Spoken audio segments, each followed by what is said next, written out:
My name is Elena Vasquez, and at 22 years old, I never imagined that the proudest moment of my life would also become the most painful. Standing on the stage at Northwestern University's graduation ceremony, clutching my diploma in biomedical engineering with highest honors, I watched my father rise from his seat in the audience, his face contorted with rage. His voice cut through the applause like a blade through silk. "You're an embarrassment to this family," he shouted loud enough for hundreds of people to hear. I looked at him for 3 long seconds, smiled, and walked off that stage knowing I would never speak to him again. What happened next changed everything about who I thought I was and what family truly means. Before we jump back in, tell us where you're tuning in from. And if this story touches you, make sure you're subscribed, because tomorrow, I've saved something extra special for you. I am sitting in my small but meticulously organized apartment in Seattle, Washington, exactly 5 years after that graduation day. The afternoon sunlight filters through the floor-to-ceiling windows of my downtown loft, illuminating the framed patents hanging on my exposed brick wall. 3 patents for medical devices I co-invented, each one representing countless hours in laboratories, conference rooms, and manufacturing facilities. My coffee has gone cold on the desk beside me, forgotten as I stare at the envelope that arrived this morning. The return address is from Riverside, California, the city I left behind and swore I would never return to. The handwriting belongs to my younger sister, Maria, who I have not seen or spoken to in over 3 years. My hands tremble slightly as I hold the cream-colored paper, feeling its weight and texture. Something about this envelope feels significant in ways I cannot yet articulate. Inside is a wedding invitation, Maria's wedding, scheduled for 3 months from now. A small note card is tucked inside with just 4 words written in her familiar looping script. "Please come. I'm sorry." The invitation sits on my desk now as I try to focus on the quarterly reports I need to review before tomorrow's board meeting.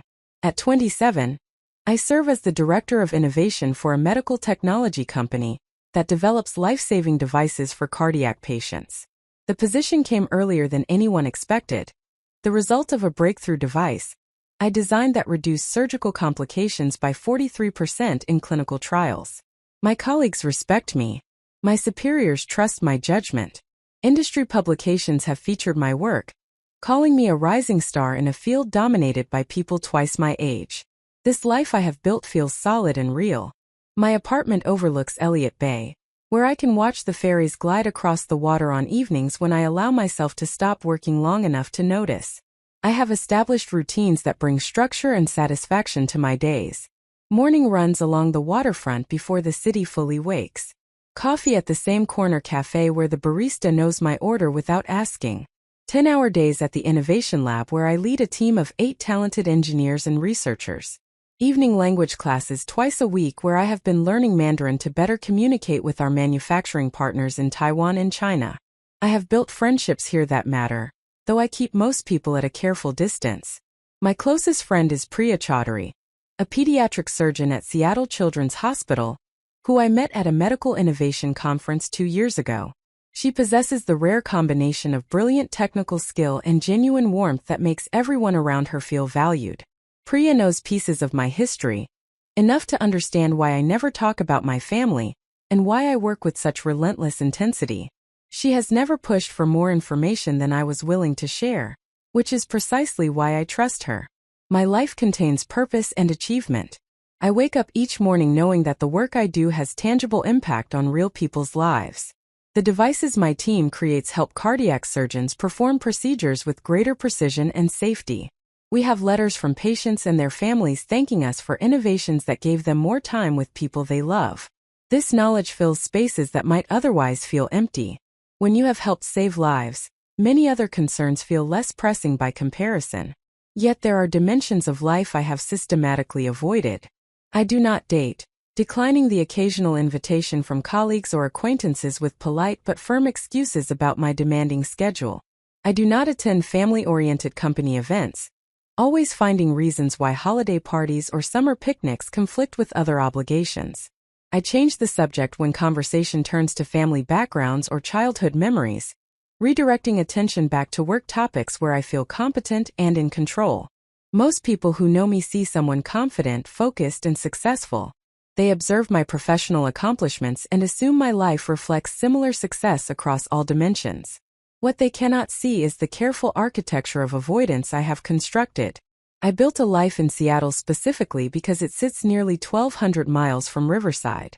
I chose biomedical engineering partially because it interested me and partially because it was so different from what my family expected or understood. I crafted an existence where I could prove my worth through achievement, while never having to confront the fundamental rejection that sent me running from that graduation ceremony 5 years ago. The wedding invitation threatens this carefully maintained separation. Maria wants me to return to Riverside, to enter the same space as my father, to face the family I walked away from. The small note card with its brief apology suggests she understands she played some role in what happened, though I am not certain she comprehends the full extent of the damage. I have not decided whether I am angry with her, sad about the lost relationship, or simply numb to the entire situation. Perhaps all three emotions coexist in the complicated space where family obligations and self-protection meet. I pick up my phone and pull up Priya's contact information, hesitating before pressing the call button. She answers on the second ring, her voice carrying the slightly breathless quality that means she is between patients or procedures. I tell her about the invitation without preamble, the words tumbling out faster than I intend. There is a pause on the other end of the line, filled with the ambient sounds of a busy hospital before Priya speaks with her characteristic directness. "What do you want to do?" she asks, cutting through any pretense that there is an obvious right answer. I realize I do not know. Part of me wants to tear up the invitation and continue the separation that has allowed me to build this independent life. Another part feels a pull toward the sister I once protected and confided in, before everything fell apart. A third part wonders whether enough time has passed that I could return without the old wounds reopening. These competing impulses create a paralysis that feels foreign to someone accustomed to making decisive choices in high-pressure situations. Priya suggests we meet for dinner after her shift ends, offering to bring Thai food to my apartment so we can talk properly. I agree, grateful for her willingness to show up without judgment or unsolicited advice. After we hang up, I return my attention to the invitation, reading Maria's note again. The word sorry carries weight, but I cannot determine what exactly she is apologizing for. Is she sorry for the graduation incident itself? For not reaching out sooner? For asking me to return now when I have built a life without them? For her own role in the family dynamics that created the conditions for that explosive moment? My mind drifts back to that graduation day, something I have trained myself not to revisit. I spent 4 years at Northwestern working harder than I had ever worked in my life. I took 21 credit hours several semesters, determined to graduate early, while still maintaining the perfect grade point average necessary for the academic honors I knew would open doors. I worked 2 part-time jobs to supplement my scholarships, refusing to take more from my family than absolutely necessary. I barely slept, surviving on coffee and the fierce determination to prove something I could not quite articulate even to myself. The night before graduation, I lay in my tiny dorm room looking at the ceiling and feeling something that resembled peace. I had done it. I had earned my degree in biomedical engineering from one of the top programs in the country. I had already accepted a position at a medical device company in Boston with a starting salary that seemed impossibly generous. I had letters of recommendation from professors who believed in my potential. All the sacrifice and exhaustion had produced tangible results that no one could take away or diminish. My family drove up from California for the ceremony. My father, Miguel Vasquez, took 2 days off from his construction company, something he rarely did. My mother, Carmen, made her famous tamales for a celebration dinner she planned for after the ceremony. My younger sister Maria, then 17 and about to enter her senior year of high school, texted me excited messages about seeing my college campus and attending my graduation. Even my grandmother, Abuela Rosa, made the trip despite her arthritis and general reluctance to travel long distances. I had reserved seats for them in the section designated for families of honors graduates, close enough to the stage that they would have a clear view. I texted them detailed instructions about parking and where to find their seats. I felt nervous excitement about them witnessing this moment I had worked so hard to achieve. Some part of me hoped that seeing me walk across that stage would shift something in my father's perception of who I was and what I was capable of becoming. The ceremony proceeded with the usual formality and duration. Speaker after speaker offered wisdom about the future, about challenges and opportunities, about making a difference in the world. I sat with my fellow honors graduates, the medallion around my neck marking our academic achievement. When they finally began calling names for our department, my heart rate accelerated. I smoothed my graduation gown and checked that my honor cords were arranged properly. Elena Maria Vasquez, Bachelor of Science in Biomedical Engineering, summa cum laude, with distinction in research. The announcer's voice carried across the outdoor venue. I stood and walked toward the stage, my legs steady despite the adrenaline coursing through my system. As I climbed the stairs and crossed the platform to receive my diploma, I could see my family in their seats. My mother had her phone raised, recording the moment. Abuela Rosa held a hand to her heart. Maria bounced slightly in her seat with excitement, and then I saw my father's face. Instead of pride or even neutral acknowledgement, I recognized an expression I had seen too many times before. Anger mixed with something darker, something that looked like disgust. He was not clapping. He was not smiling. He sat rigid in his seat while everyone around him applauded the graduates crossing the stage. I felt my smile falter slightly, confusion mixing with the joy of the moment. I received my diploma, shook hands with the dean and turned to walk back to my seat. That is when I heard it.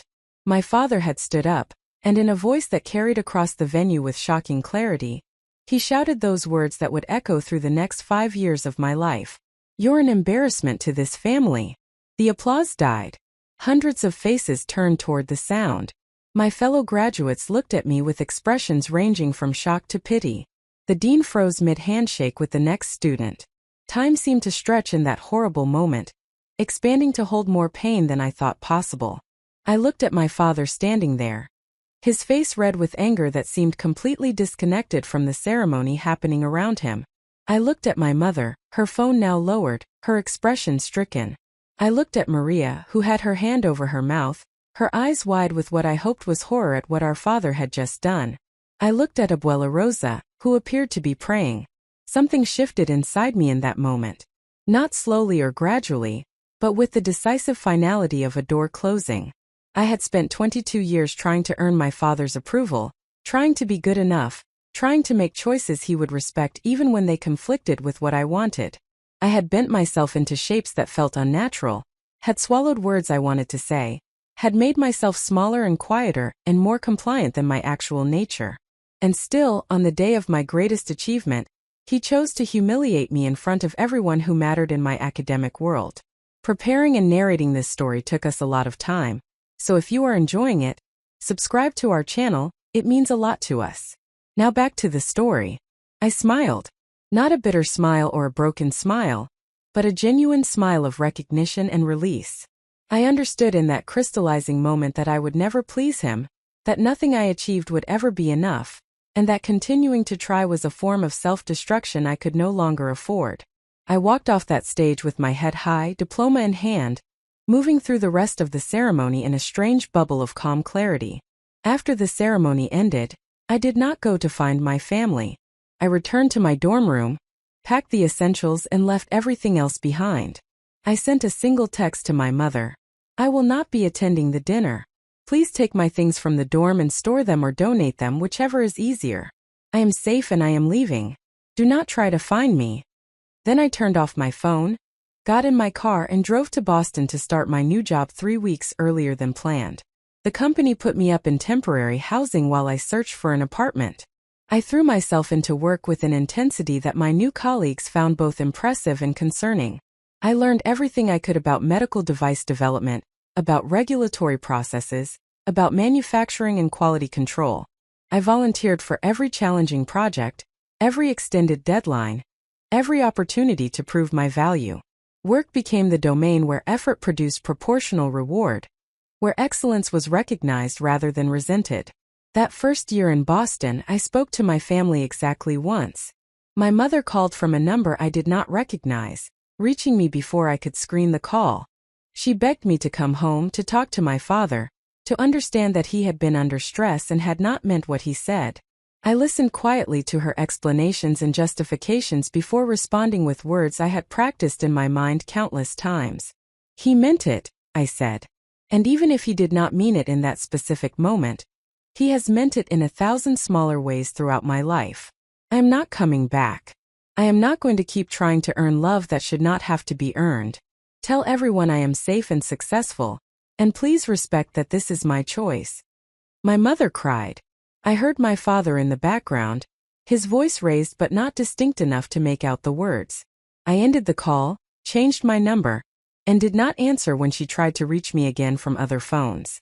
Maria sent emails and social media messages that I read but did not answer. My grandmother sent a letter to my workplace, somehow finding the address, telling me she loved me and prayed for me but respected my need for distance.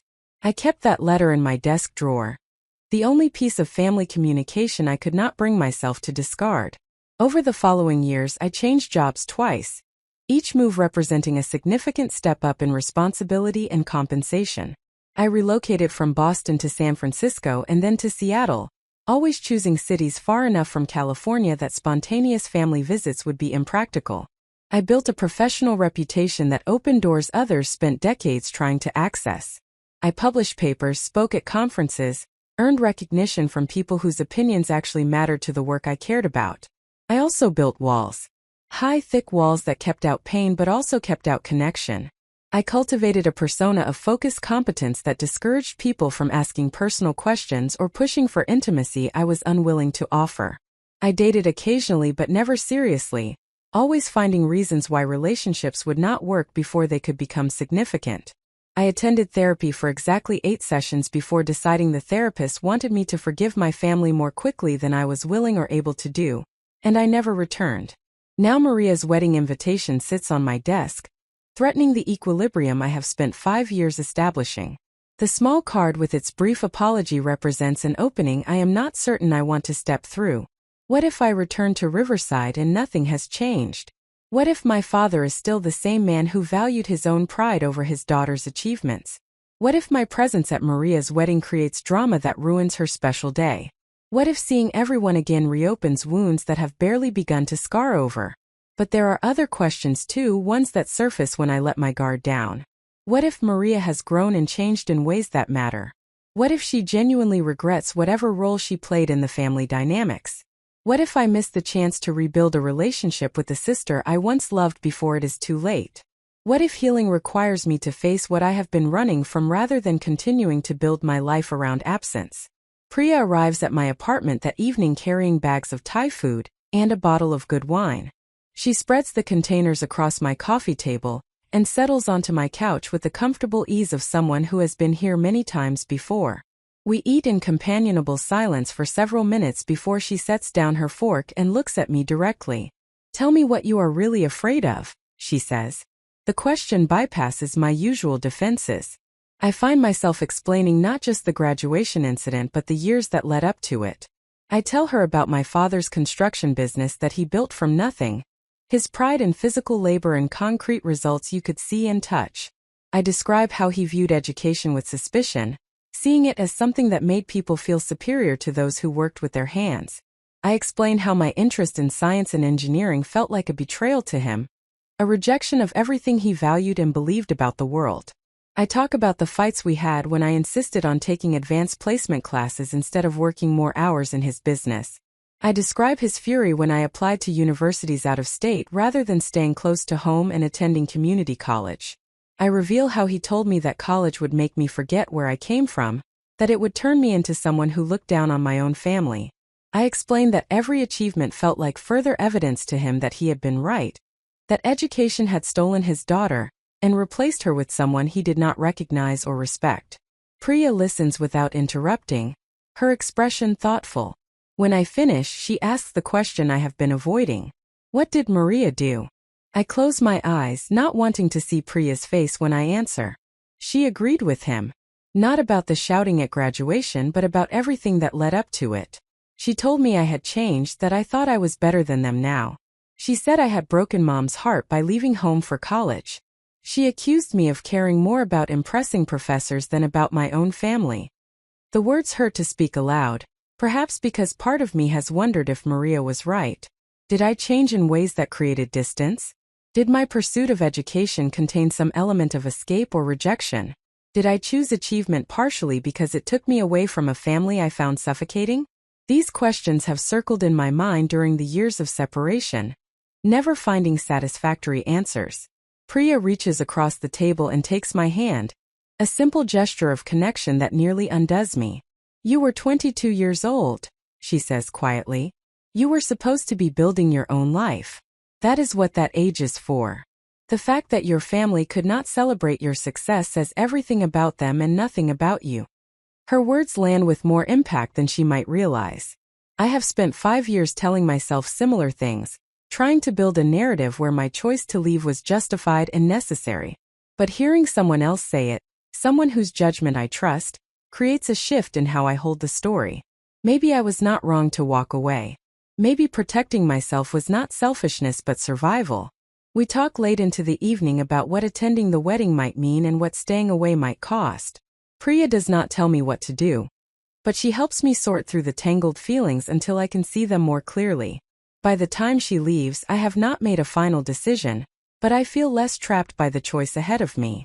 That night, I lie in bed unable to sleep, my mind circling back to Maria's note. I'm sorry. 2 words that acknowledge harm without specifying what exactly she regrets. Is she sorry for how she treated me? For not defending me against our father's rage? For the years of silence that followed my departure? Or is she simply sorry that the situation became what it did? A vague regret that requires nothing of her beyond the acknowledgement? I realize that I cannot know what Maria means or what has changed unless I am willing to engage. I can continue protecting myself through distance, maintaining the walls that have kept me safe but also kept me alone in certain fundamental ways. Or I can take the risk of returning, of testing whether time has created space for something different to emerge between us. The decision I make in those quiet hours before dawn surprises me. I will go to the wedding. Not because I owe my family anything or because I believe everything will magically resolve itself. I will go because I am strong enough now to face what broke me 5 years ago. I have built a life I am proud of, achieved things that matter, and developed a sense of self that no longer requires my father's approval to feel legitimate. From that foundation, I can choose to engage rather than avoid, to test what might be possible rather than assuming the worst. I email Maria the next morning with a brief response accepting the invitation. Her reply arrives within the hour. A long message filled with gratitude and nervous energy. She wants to meet before the wedding, just the 2 of us, to talk properly. She promises this is not about pressuring me to reconcile with Dad or pretending nothing happened. She says she has things she needs to tell me. Apologies to make that go deeper than a note card can contain. I agreed to meet her 2 weeks before the wedding, giving us both time to prepare for a conversation that will likely be difficult and important. As I hit send on the email confirming our meeting, I feel something unfamiliar. Not quite hope, but perhaps its quieter cousin, willingness. Willingness to listen, to consider the possibility that people can grow, to test whether wounds can heal without requiring me to pretend they never existed. The quarterly reports still sit on my desk, now overdue. The patents still hang on my wall, tangible proof of the life I built from the ashes of that graduation day. Seattle still spreads out beyond my windows, offering the distance and anonymity that allowed me to become whoever I chose to be. Nothing about my present circumstances has changed, yet everything feels different now that I have decided to return to the place and people I left behind. I do not know what I will find when I go back to Riverside. I do not know if my father has changed or if he remains the man who valued his own wounded pride over his daughter's happiness. I do not know if Maria has genuinely reflected on her role in what happened, or if she simply wants me present for her wedding photos. I do not know if attending will bring healing or simply rip open scars that were better left alone. But I know this: I am not the same person who walked off that graduation stage 5 years ago.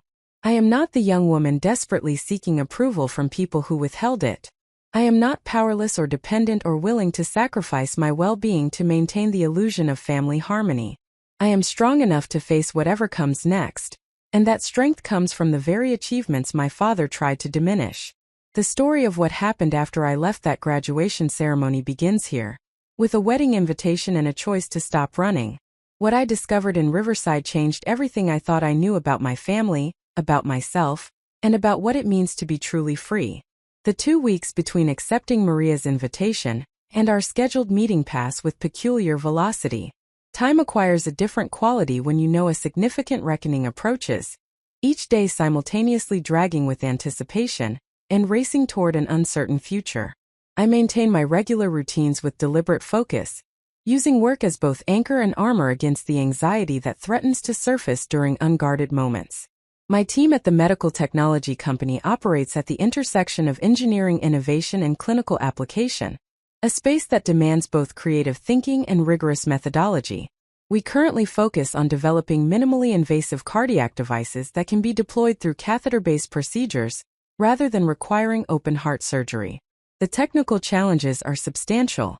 We must create instruments small enough to navigate through blood vessels, yet robust enough to perform complex repairs on moving tissue inside a beating heart.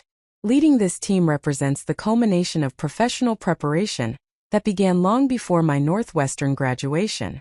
Even as a child, I possessed an instinctive fascination with how things worked, constantly disassembling household objects to understand their mechanisms. My mother would find me sitting cross-legged on the kitchen floor surrounded by the components of a broken radio or toaster, my small hands carefully examining each piece as I attempted to reconstruct the whole from its parts. Where other children played with dolls or sports equipment, I gravitated toward construction sets, science kits, and anything that promised to reveal the hidden logic governing physical systems. This mechanical aptitude existed alongside an equally strong pull toward medicine and healing. My abuela Rosa, who lived with our family during my childhood, suffered from severe arthritis that progressively limited her mobility and independence. I watched her struggle with simple tasks like opening jars or buttoning her clothing, her gnarled hands no longer capable of the fine motor control that daily life requires. I observed the various medical interventions she underwent, some helpful and others disappointing, and began forming questions about why certain treatments worked while others failed. Biomedical engineering emerged as the perfect synthesis of these dual interests. It offered a path to combine mechanical design with medical application, to create devices that could restore function, reduce suffering, and extend life. When I discovered this field during my junior year of high school, it felt less like choosing a career direction and more like recognizing something that had always existed, waiting for me to identify it by name. My current position as Director of Innovation carries responsibilities that extend beyond technical design. I oversee project timelines, manage budgets, coordinate with regulatory affairs specialists who navigate the complex approval processes required for medical devices, and maintain relationships with the cardiac surgeons who will ultimately use what we create. I participate in business development discussions about market opportunities and competitive positioning. I present to the board of directors, translating complex engineering concepts into strategic narratives about clinical impact and commercial viability. The role demands a broader skill set than pure technical expertise. I have learned to read financial statements, to understand intellectual property strategy, to negotiate with manufacturing partners, and to build consensus among stakeholders with competing priorities.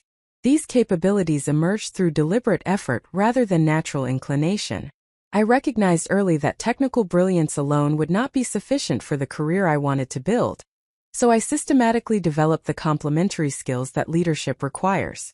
My current project involves a device designed to repair mitral valve regurgitation, a condition where the valve between the heart's left atrium and left ventricle fails to close properly, allowing blood to flow backward and forcing the heart to work harder to pump adequate blood through the body. Traditional treatment requires open heart surgery with significant recovery time and risk of complications, particularly for elderly patients with other health conditions. Our device can be delivered through a catheter inserted in the femoral artery, guided to the heart, and deployed to clip the valve leaflets together in a way that restores proper function. The engineering challenges are formidable. The device must be small enough when compressed to fit through blood vessels, yet expand reliably once positioned. It must attach securely to moving tissue without causing damage. It must withstand the mechanical forces of millions of heartbeats over years of use. It must be visible under imaging technologies that surgeons use for guidance. It must be manufacturable at scale with consistent quality. Each requirement creates constraints that must be balanced against all the others. We have been working on this project for 18 months, navigating through multiple design iterations as testing revealed limitations or failures. Each setback requires careful analysis to understand root causes, creative problem solving to identify potential solutions, and systematic validation to ensure that fixes do not create new problems. The process moves slowly because the stakes are impossibly high. When your creation will be implanted in human hearts, perfection is not an abstract ideal, but an ethical imperative. 3 weeks before Maria's wedding invitation arrived, we completed our animal studies with results that exceeded our most optimistic projections. The devices performed flawlessly in live porcine models, with imaging confirming proper deployment and post-procedure echocardiograms demonstrating restored valve function.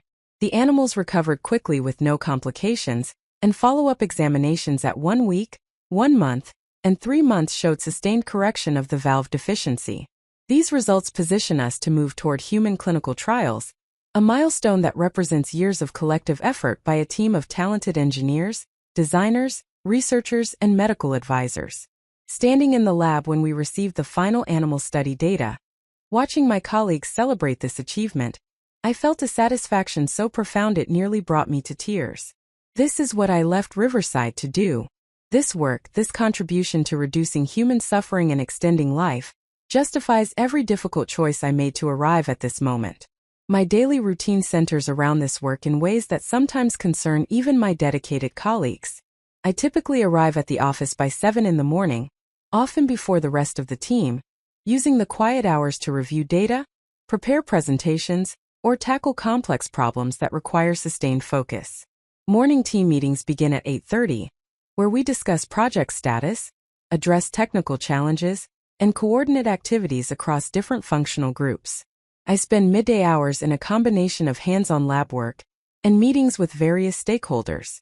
Some days I work directly with the engineers who design and test prototypes, getting my hands dirty with the actual devices and mechanisms.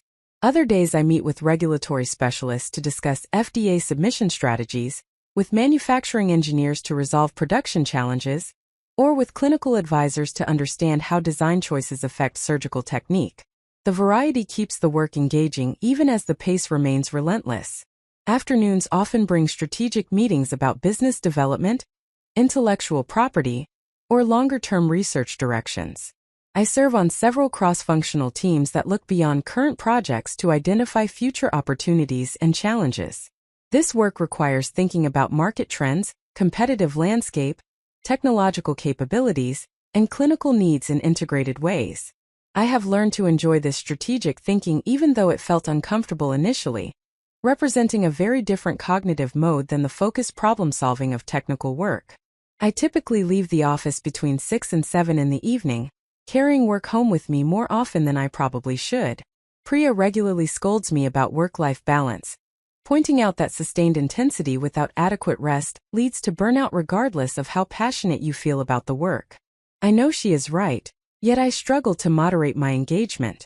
Work provides not just professional satisfaction, but also existential structure.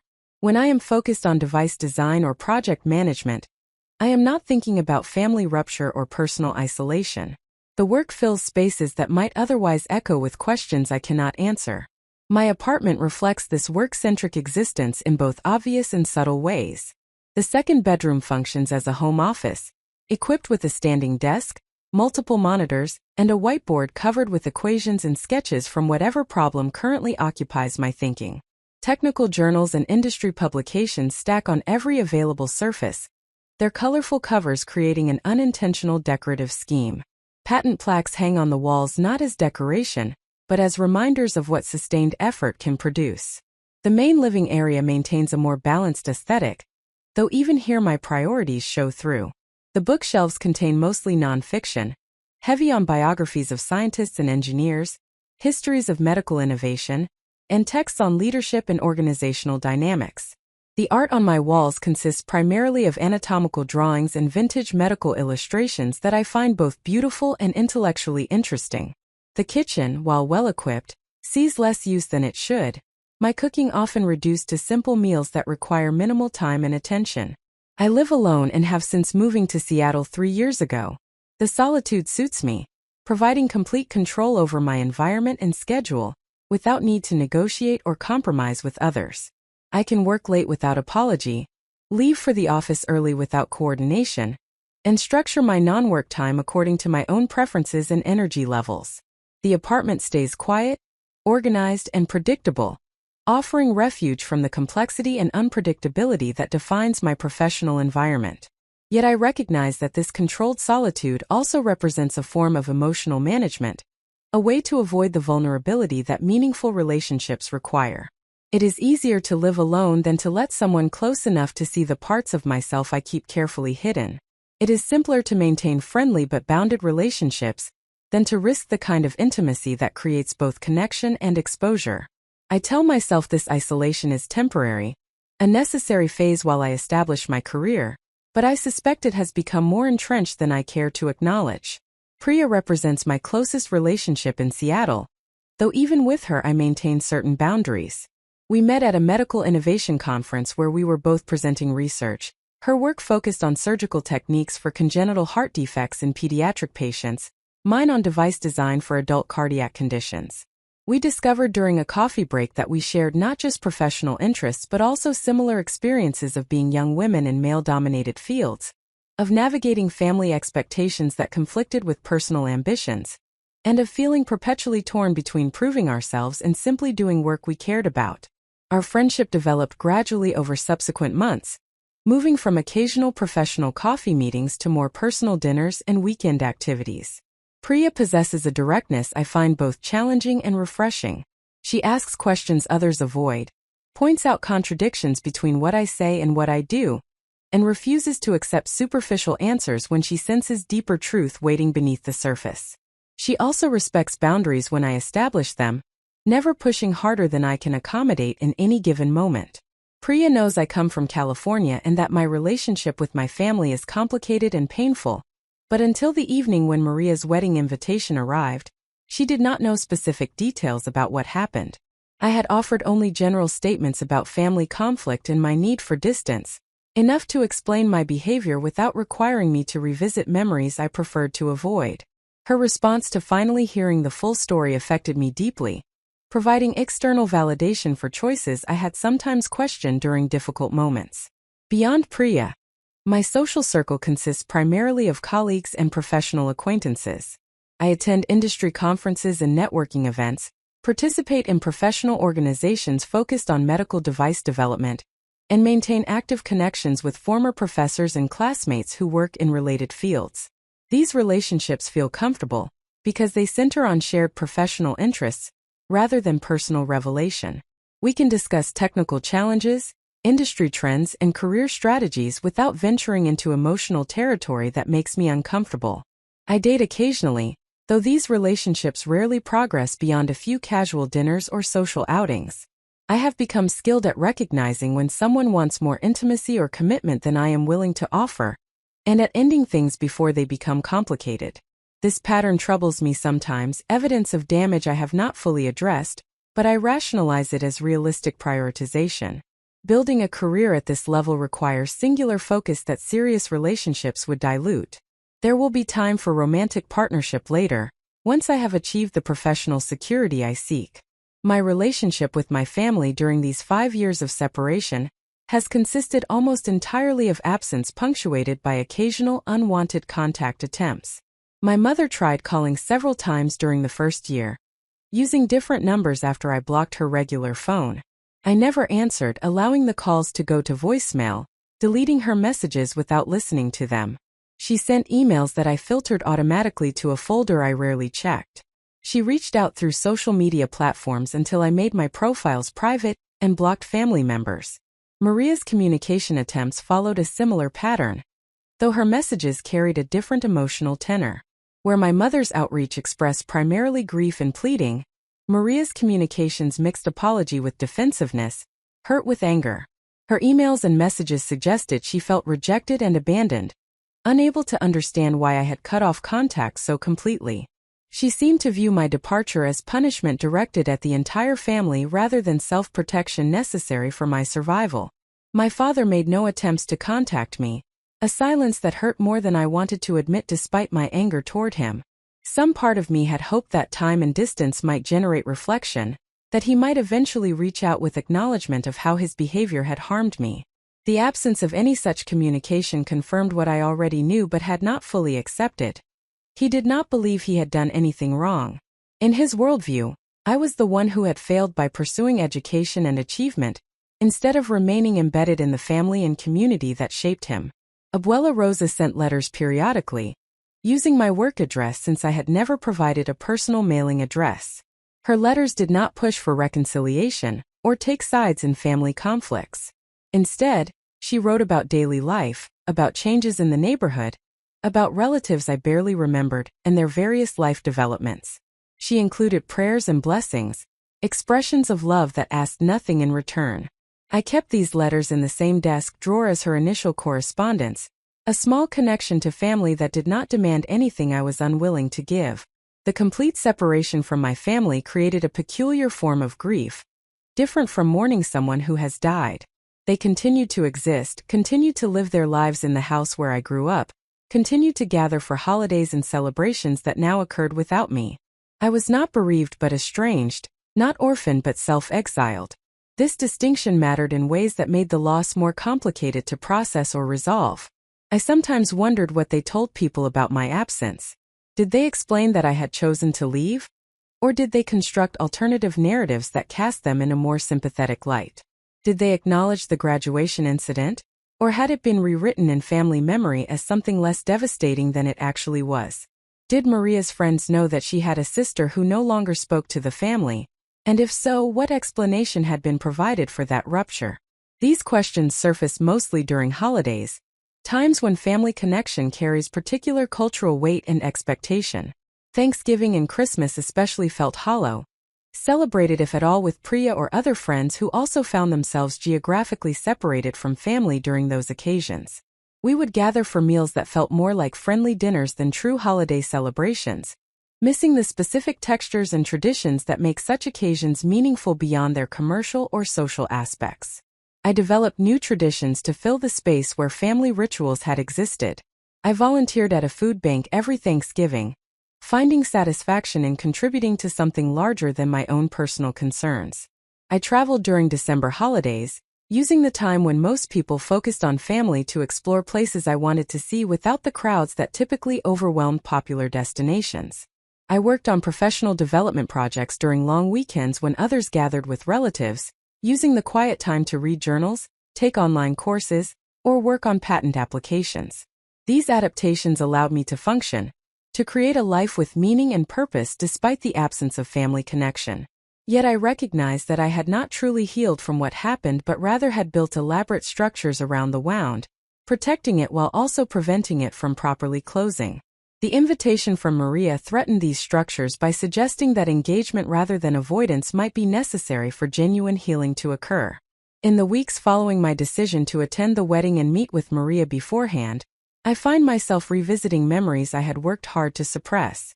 I remember Maria as a child, 7 years younger than me, looking up to her older sister with uncomplicated admiration. I remember teaching her to read, helping her with homework, defending her against neighborhood kids who teased her about being small for her age. I remember the secrets we shared, the private jokes that no one else understood, the way we could communicate with just a glance across a crowded room.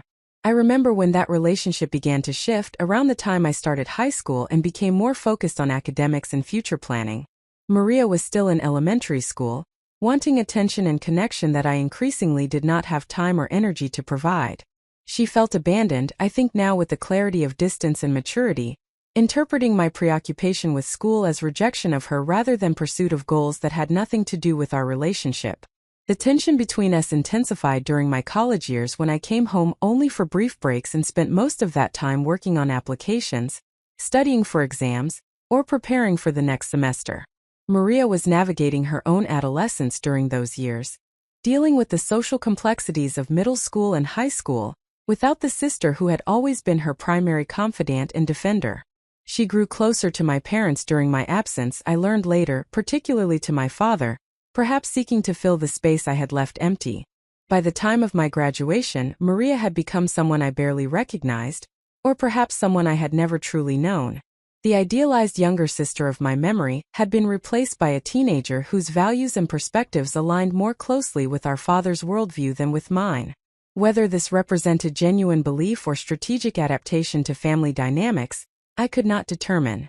Either way, the sister I had protected and nurtured had transformed into someone who viewed my choices as betrayal and my achievements as evidence of misplaced priorities. Her agreement with my father during the arguments leading up to graduation had felt like the deepest cut, worse in some ways than his direct hostility.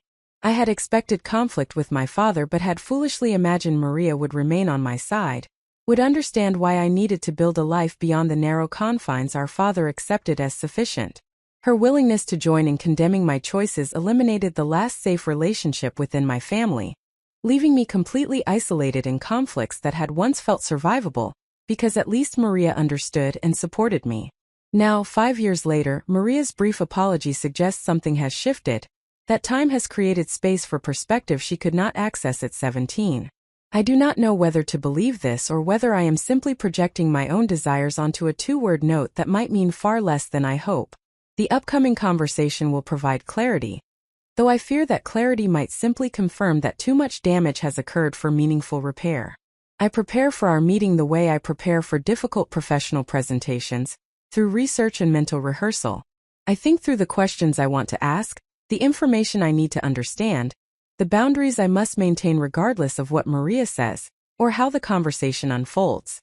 I remind myself that I am not responsible for managing her emotions, that I can listen without committing to reconciliation, that I can be open to possibility without abandoning the self-protection that has allowed me to thrive. The work continues during these weeks of preparation, providing both distraction and grounding. My team successfully completes another round of design validation testing, moving us closer to the clinical trial applications we need to submit. I present our progress to the board of directors, watching their excitement build as I walk through data demonstrating that our device addresses a significant unmet clinical need with a solution that offers meaningful advantages over existing options. These professional victories remind me that I have built something real and valuable, that my choice to leave Riverside and pursue this path has produced tangible good in the world. The morning of my meeting with Maria arrives with typical Seattle weather, overcast skies threatening rain without quite committing to it. I dress carefully, choosing clothing that feels professional enough to reinforce my sense of competence, but casual enough for a sister conversation, rather than a business meeting. I drive to the coffee shop where we agreed to meet, a neutral location in a neighborhood neither of us has any history with, arriving 15 minutes early to secure a quiet corner table where we can talk without being overheard. Maria walks through the door exactly on time, and I barely recognize her. The 17-year-old I last saw has become a woman of 22, her features mature and defined, her clothing and bearing suggesting someone who has developed her own sense of style and identity. She spots me immediately, her face cycling through expressions too quickly for me to read, before settling into something that looks like nervous determination. She approaches the table and stands there for a moment, neither of us certain about the appropriate greeting after 5 years of silence. Finally, she simply says my name as a question. Elena. As if confirming I am real, that this meeting is actually happening.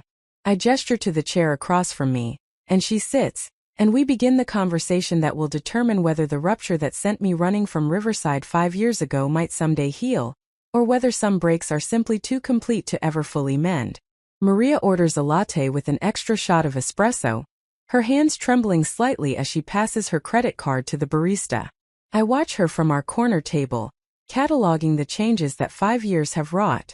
She carries herself with more confidence than the uncertain teenager I remember, yet something in her posture suggests vulnerability barely contained beneath a carefully constructed exterior.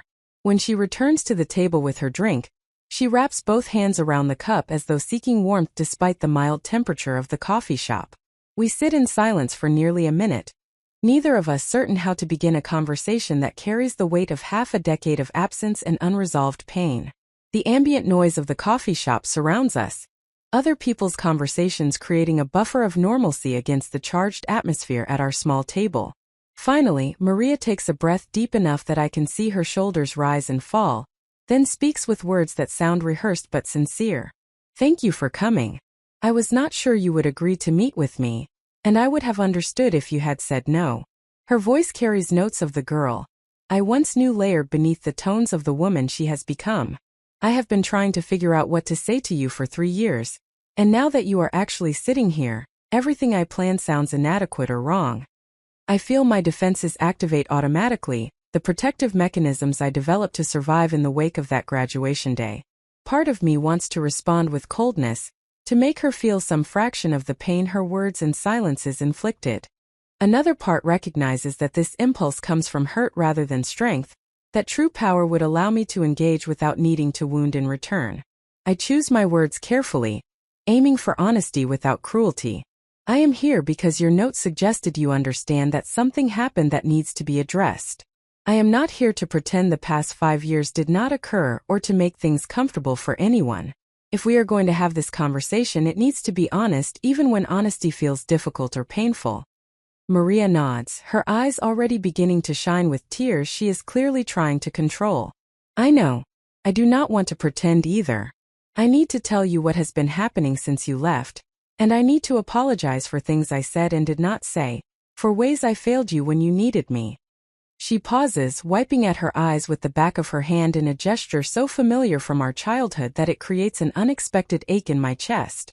But first, I need to understand something. When you left that day, did you hate all of us or just Dad? The question lands with more force than she probably intended.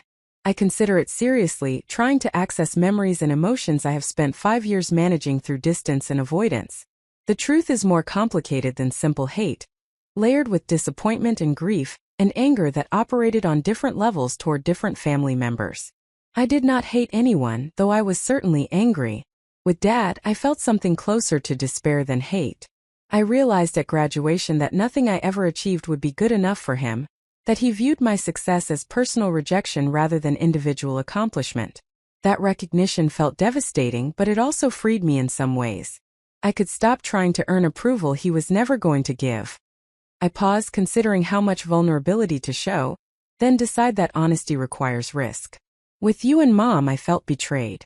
Not because you sided with Dad in every argument, but because you seemed unable or unwilling to acknowledge that his behavior toward me was harmful. Your agreement with his perspective made me question my own judgment, made me wonder if maybe I really was selfish and ungrateful for wanting something beyond what he could understand or accept. Maria closes her eyes, and tears spill down her cheeks despite her efforts to contain them. I was so wrong. About all of it. But I could not see it then because I was only 17 and scared and trying to keep the family together in the only way I knew how. Which was apparently by sacrificing you, though I did not understand that was what I was doing at the time. Her words surprised me, both in their directness and in the self-awareness they demonstrate. The Maria I remember from 5 years ago seemed incapable of this kind of reflection or acknowledgement of complexity. I gesture for her to continue, my own coffee growing cold as I focus entirely on what she is trying to tell me. After you left, everything got worse. Dad was impossible. Raging about how you had abandoned the family, how education had ruined you, how we were all better off without your arrogance and ingratitude. Mom cried constantly, begging him to call you to apologize to try to bring you back. He refused, saying you needed to be the one to apologize for embarrassing him. The fighting between them became horrible, worse than anything from before. I would lie in bed at night listening to them scream at each other. And I felt responsible somehow, like if I had just supported you more clearly at graduation, maybe you would not have left. Maria takes a shaky breath, her hand still wrapped around her coffee cup as though it might anchor her through this difficult recitation. I tried calling you that first month probably 20 times, but you never answered. I sent you emails and messages that you never responded to. At first, I was angry about that, feeling like you had cut me off without giving me any chance to explain or apologize. But then Mom showed me the text you sent her after graduation, the one where you said not to try to find you, and I started to understand that you were not just angry but actually done in a way I had never seen before. She describes the deterioration of our parents' marriage over the subsequent months. Our father doubled down on his position that he had been right to call me out publicly, that someone needed to confront my growing superiority complex before it became completely unmanageable. Our mother eventually stopped arguing with him and withdrew into a kind of depressed resignation, going through the motions of daily life without real engagement or joy. The house became oppressive, filled with an atmosphere of unresolved conflict and suppressed emotion. Maria explains that she threw herself into her senior year of high school as escape, joining every possible club and activity to minimize time at home. She dated a boy our father approved of specifically, because his presence at family dinners created a buffer against the tension that otherwise dominated meals. She began planning to attend the local community college and continue living at home, not because that path reflected her actual desires, but because she could not imagine causing more family disruption by choosing to leave as I had done. I was terrified of becoming you, of being the person who wanted something beyond what Dad could accept and therefore destroyed the family by pursuing it. So I made myself small and agreeable and completely focused on what they needed rather than what I wanted. I thought I was being the good daughter, the one who stayed and prioritized family over individual ambition. I see now that I was just scared and confused and trying to manage an impossible situation by sacrificing parts of myself. Her description of those years creates an unexpected compassion in me, though I am not yet ready to fully release my own hurt.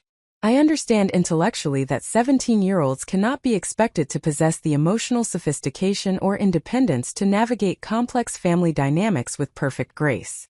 Yet the pain of feeling abandoned by my sister during the worst period of my life remains real, regardless of the developmental limitations that might explain her choices. Maria continues, describing how our parents' marriage reached a crisis point during her freshman year of community college. Our mother finally articulated what had been building for months, telling our father that his inability to acknowledge his own role in my departure had created a chasm in their relationship she did not know how to bridge. She gave him an ultimatum: seek family therapy to address the underlying patterns that had driven me away, or accept that she could no longer remain in a marriage where controlling behavior and emotional rigidity took precedence over the well-being of their children. Our father's response surprised everyone.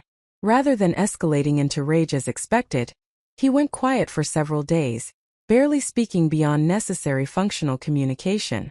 Maria describes watching him sit in his armchair evening after evening, staring at nothing, his face reflecting some internal struggle she could not access or interpret. She had never seen him look lost before, had always experienced him as absolutely certain in his judgments and positions. This uncertainty frightened her more than his anger ever had. After nearly a week of this unusual silence, our father agreed to attend therapy, though he made clear his skepticism about the entire enterprise. He viewed psychological counseling as self-indulgent nonsense for people too weak to handle their own problems, but he apparently valued his marriage enough to temporarily suspend that judgment. Our parents began seeing a family therapist together. Sessions that initially consisted primarily of our father defending his positions while our mother tried to articulate her concerns without triggering his defensiveness. Maria attended several sessions with them, dragged reluctantly into conversations about family dynamics and communication patterns she would have preferred to avoid. The therapist, a woman in her 50s with a direct manner our father could not easily dismiss as emotional manipulation, began pointing out patterns that had never been explicitly named. She identified our father's profound insecurity about his lack of formal education, his tendency to interpret any intellectual interest as implicit judgment of his own capacities, and his use of anger to maintain control when he felt threatened or uncertain. Watching Dad in therapy was like seeing someone slowly have their entire worldview dismantled. Maria says, her voice carrying a mixture of pity and residual anger. The therapist kept asking him questions he could not answer, pointing out contradictions between what he said he valued and how he actually behaved. Like he claimed family was the most important thing. But then he had driven away his oldest daughter and nearly destroyed his marriage through his inability to accept that people he loved might want different things than he wanted for them. The therapy process unfolded over more than a year, with progress occurring in incremental shifts rather than dramatic breakthroughs. Our father began acknowledging, reluctantly at first and then with increasing clarity, that his response to my academic achievements had been driven by his own feelings of inadequacy rather than anything wrong with my choices. He started recognizing how his construction business success, while legitimate and meaningful, had not resolved deeper insecurities about intellectual capacity and social respect that had haunted him since childhood. Maria described sessions where our father finally spoke about his own upbringing. Raised by a single mother who worked multiple jobs and never had opportunity for formal education beyond 8th grade. He had watched her exhaustion, had heard relatives and community members speak about educated people with a mixture of resentment and awe, had internalized messages that intellectuals looked down on working people, while contributing nothing of concrete value.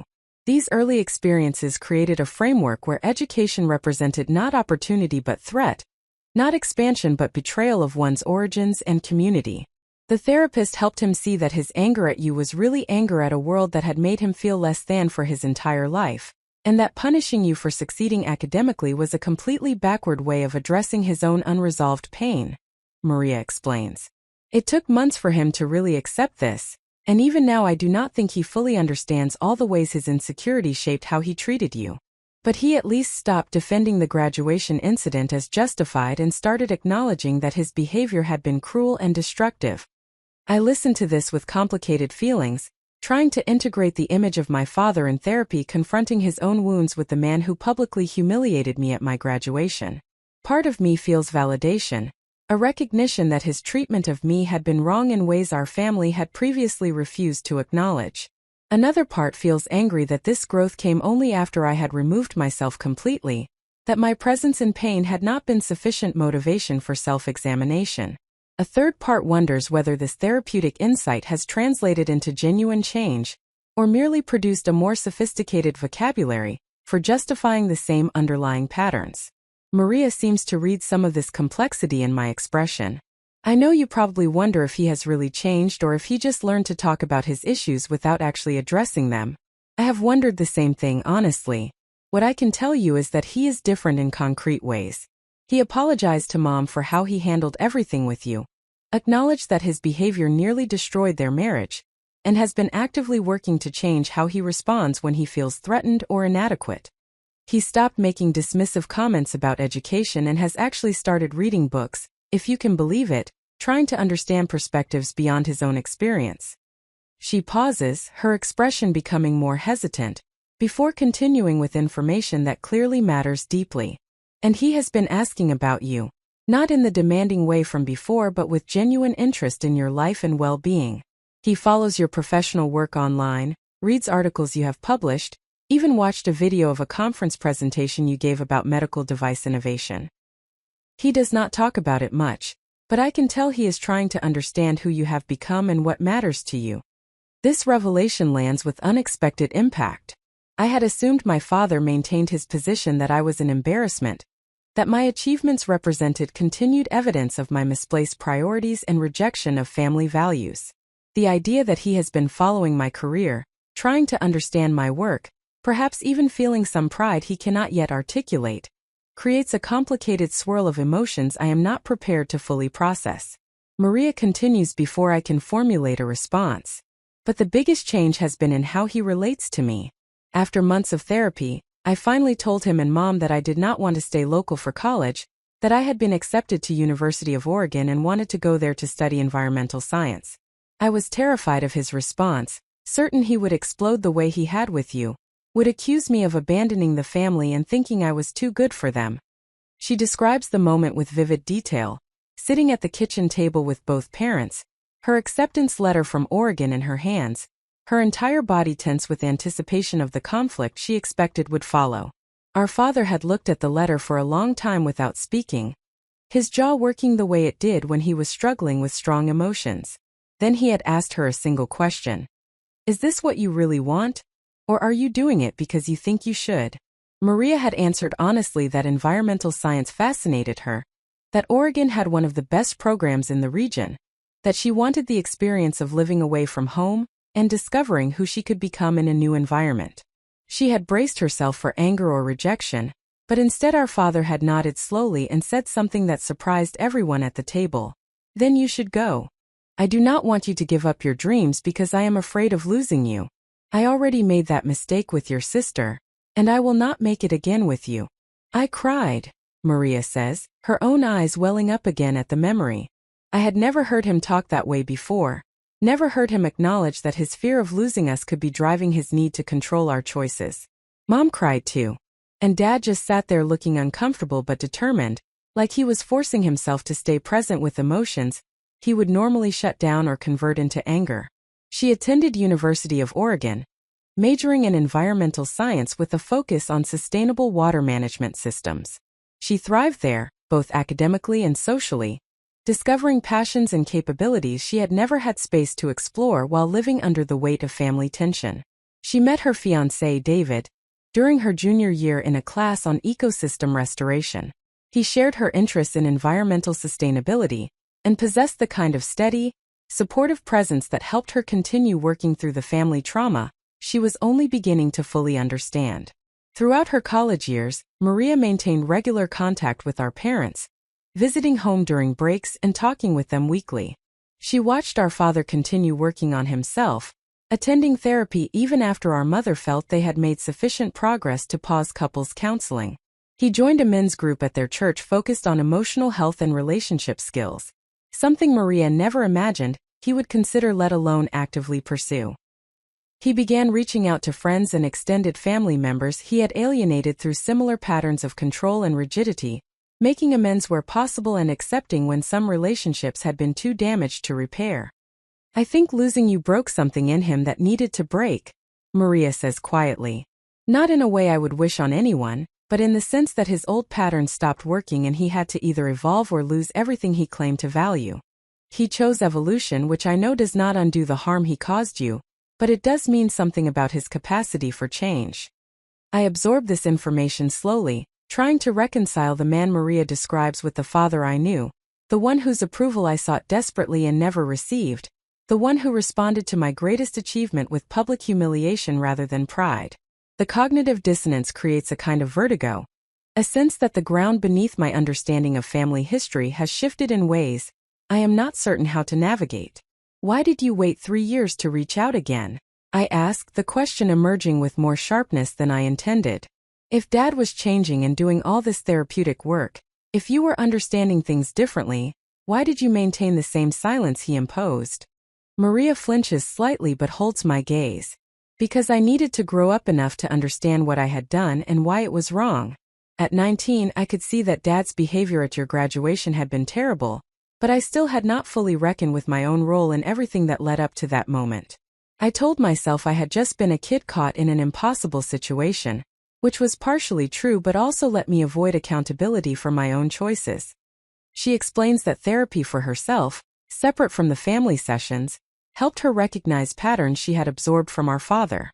She had learned to maintain peace by agreeing with whoever held the most power in any given situation, sacrificing her own perspective to avoid conflict. She had internalized the message that women in our family were supposed to be peacemakers and caretakers, managing men's emotions rather than honoring their own needs and judgments. She had participated in scapegoating me as the problem rather than recognizing that the actual problem was a family system that could not tolerate difference or allow members to develop in directions that challenged established norms. "I was complicit in what happened to you, Elena. Not in the same way Dad was, but still complicit. I let him define you as selfish and ungrateful, rather than defending your right to build your own life. I joined in criticizing your choices rather than celebrating your achievements. I made you feel alone in your own family because I was too scared and immature to stand up for what was right. And then when you left, I blamed you for abandoning us rather than acknowledging that we had created an environment where leaving was your only healthy option." Her words validate feelings I have carried for 5 years, suspicions that I was not simply oversensitive or selfish, but actually responding appropriately to genuinely dysfunctional patterns. At the same time, her accounting for her own behavior demonstrates a level of self-awareness and accountability I did not expect. The sister sitting across from me has clearly done substantial work to understand herself and our family dynamics in ways that go far beyond surface apology. "When I got engaged 6 months ago, the first person I wanted to tell was you," Maria continues. "Not Mom or Dad or any of my college friends, but you, my sister who I had not spoken to in years because I had helped drive you away. That realization made me understand that I needed to reach out, needed to at least try to repair what I had broken, even if you rejected the attempt. I do not expect you to forgive me or to come back into the family as though nothing happened. I just needed you to know that I see now what I could not see then, and that I am genuinely sorry for the ways I hurt you through my silence and my agreement with positions I should have challenged." We sit in silence as I process everything she has shared. The story she tells is more complex than the simple narrative I have been carrying, where I was right and they were wrong, where my choices were justified and theirs were indefensible. This new version includes their growth alongside my pain, their recognition alongside my wounds, their evolution alongside my exile. It does not erase what happened or make the hurt less real, but it does create space for possibilities I had not allowed myself to consider. The coffee shop continues its normal operations around us, other customers coming and going, baristas calling out orders, the espresso machine hissing and steaming. Our corner table exists in a bubble separate from this ordinary activity, holding a conversation that will determine whether 5 years of silence might transform into something different, whether damage this extensive might someday heal into a scar rather than remaining an open wound. I look at my sister, this woman who was once my closest companion, and then my betrayer, and who now sits before me offering accountability and requesting nothing in return. I recognize that whatever I decide about our relationship going forward will be based not on who we were 5 years ago, but on who we have each become through the difficult growth that separation and reflection enabled. The conversation with Maria leaves me emotionally exhausted, but unable to simply return to my normal routines. That evening, lying in bed staring at the ceiling of my Seattle apartment, I find my mind drifting backward through memories I have carefully avoided for 5 years. Maria's descriptions of family therapy and our father's attempts at growth have created cracks in the protective narrative I constructed, forcing me to revisit the experiences that shaped both my ambitions and my wounds. My earliest memories of our father contain more warmth than the later years would suggest possible. I remember being perhaps 4 or 5 years old, sitting on his shoulders as he walked through the construction sites where he worked. The world looked different from that height, expansive and full of possibility. He would point out different aspects of the buildings taking shape around us, explaining in simple terms how foundations were laid, how walls were framed, how roofs were constructed to shed water and bear weight. His voice carried pride when he talked about his work, satisfaction in creating tangible structures that would shelter families and house businesses. He had started working construction at 16, leaving high school to help support his mother and younger siblings after his own father disappeared. What began as temporary necessity became permanent career when economic pressures and family obligations made returning to finish his education impossible. By the time he was 25, he had enough experience and reputation to start his own small company, taking on residential projects that larger firms considered too minor to pursue. He built the business through relentless work and meticulous attention to quality, earning referrals through excellence rather than marketing or connections. I absorbed lessons from those early construction site visits that shaped me in ways I did not fully recognize until much later. I learned that creating something from nothing required both vision and systematic execution. I observed how complex projects broke down into sequential steps that had to occur in proper order. I watched my father solve problems through combination of experience, creativity, and willingness to try multiple approaches until finding what worked. These patterns of thinking later translated directly into engineering methodology, though I never made that connection explicit enough to share with him.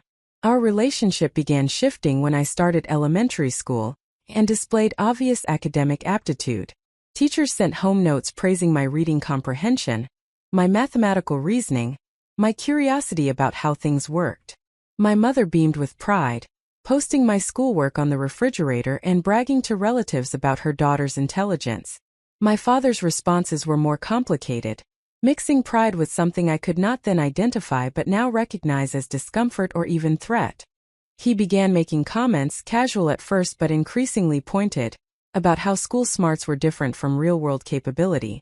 He would tell stories about college-educated engineers who designed buildings with fundamental flaws that experienced construction workers had to fix, his tone suggesting that formal education often produced arrogance, unconnected to actual competence.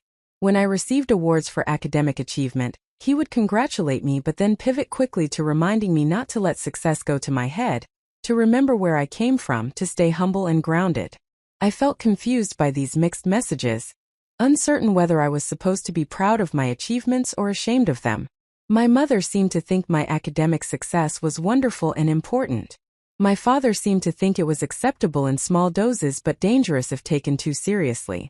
I learned to downplay my excitement about school, to mention good grades matter-of-factly rather than enthusiastically, to avoid talking too much about subjects that fascinated me if they seemed too intellectual or abstract. The tension escalated when I entered middle school, and the academic tracking became more explicit. I was placed in advanced classes that moved faster and covered material in greater depth than standard curriculum. My homework became more challenging, requiring sustained concentration and effort beyond what elementary school had demanded. I began spending more time reading and studying, less time available for family activities or helping with household tasks. My father interpreted this shift as evidence that school was pulling me away from family, that education was creating distance and superiority, rather than simply requiring time and attention. I remember one particular evening when I was 13, working on a science project about renewable energy systems. I had been researching solar panels and wind turbines, fascinated by how natural forces could be converted into electrical power. My father came into the kitchen where I had papers and diagrams spread across the table, looked at my work for a moment, then asked what practical purpose this knowledge served. I tried to explain about climate change and sustainable energy, concepts we had been discussing in class. He responded that people had been predicting environmental disaster for decades and life continued just fine, that all this worry about the future was just an excuse for intellectuals to feel important while working people did the actual labor of keeping society functioning. His words stung not because they were yelled or overtly cruel but because they dismissed something that mattered to me as frivolous or pretentious. I felt the gap between us widening, recognized that my interests and his values were moving in different directions. I tried to bridge this gap by showing more interest in his construction work, asking questions about projects he was managing, volunteering to help with physical tasks around our house. These efforts produced temporary peace but did not resolve the underlying tension about who I was becoming and whether that person would still fit within our family. High school intensified every aspect of this conflict. I took advanced placement classes in mathematics, sciences, and humanities, surrounding myself with peers who shared intellectual curiosity and academic ambition. My friends talked about college applications and future careers, about making discoveries or solving problems that could improve human welfare. These conversations excited me, made me feel part of something larger than my immediate circumstances. But they also created distance from my family, who did not speak this language or share these aspirations. My father's construction business was thriving during those years, providing financial security that allowed our family a comfortable middle-class life.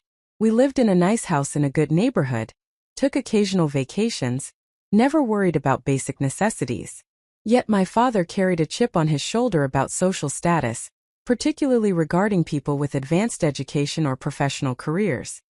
He would make derisive comments about doctors, lawyers, and professors, suggesting they were overpaid for relatively easy work that contributed less value than skilled trades. He seemed to view white-collar professions as inherently parasitic, extracting wealth created by people who actually built, grew, or manufactured tangible goods.